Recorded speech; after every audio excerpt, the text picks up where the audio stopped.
নমস্কার বন্ধুরা, ভালো আছেন? আজ আবার আরেকটি নতুন ভিডিও সুস্বাগতম আমার এই ছোট্ট ইউটিউব চ্যানেল জীবন শিক্ষার কাণ্ডারিতে। চলুন দেরি না করে ভিডিওতে যাই। লবণ ছেড়ে দেওয়ার কথা ভাবছেন কি? জানেন 1 মাস না খেলে কি পরিণতি হবে লবণে? এই লবণের আমাদের কি গুণ রয়েছে আমরা অনেকে জানিই না। চলুন আজ দেরি না করে এই লবণের গুণ আজ জেনে নিন। চলুন দেরি না করে ভিডিওতে যাই।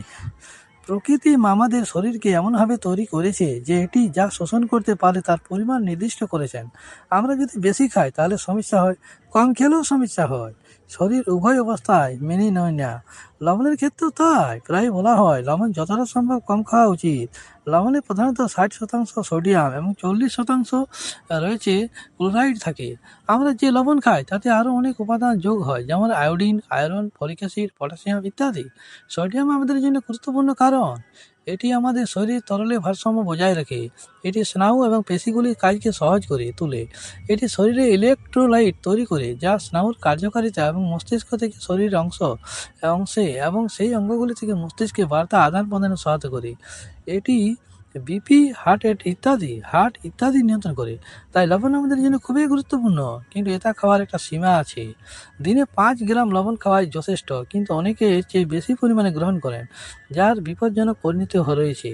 এই জন্য ডাক্তাররা প্রায় লবণ খাওয়ার কমানোর পরামর্শ দেন। এমত অবস্থায় কেউ যদি 1 মাস লবণ না খায় তাহলে তার শরীরে কী প্রভাব পড়বে তা নিয়ে প্রশ্ন উঠতেই পারে। শরীরের অঙ্গ প্রত্যঙ্গ কেঁপে যাবে।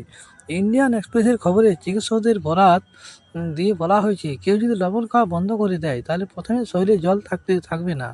শরীরে জল যে সেটি থাকবে না বলছে। এর ফলে ইলেকট্রোলাইটের ভারসাম্য দুর্বল হয়ে পড়বে এবং স্নায়ুগুলি কাজ করা বন্ধ করে দেবে।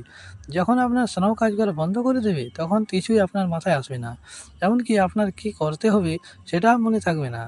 ডায়েটিশিয়ান শ্বেতা বোস বলেছেন, 1 মাস পুরোপুরি লবণ না খেলে শরীরে জল থাকবে না। সোডিয়ামই একমাত্র জিনিস যা শরীরে জলকে বাঁধে। আমাদের শরীরে 60% জল, তাই লবণ না খেলে আমাদের শরীরে কী প্রভাব পড়বে তা বোঝা যায়।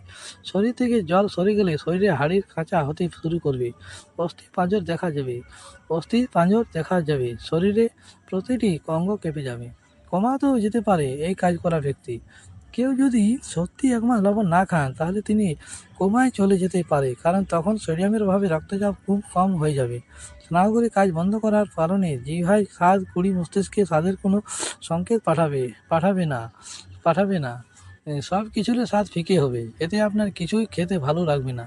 শরীরে ইলেকট্রোলাইট নষ্ট হয়ে যাবে। এর ফলে মাংসপেশির কাজ বন্ধ হয়ে যাবে, মানে পেশির শক্তি হারাতে শুরু করবে। লবণ না খেলে বমি ভাব, বমি, মাথা ঘোরা এবং শরীরে জলের তীব্র ঘাটতি হবে। বেশিরভাগ ক্ষেত্রে রোগী কোমায় চলে যায়। অতএব ভুল করে এরকম ভাববেন না লবণ কম খাওয়া জরুরি, কিন্তু লবণ একেবারে ছেড়ে দেওয়া খুবই ক্ষতিকারক। তাহলে দেখলেন বন্ধুরা কত সুন্দর ভিডিওটি।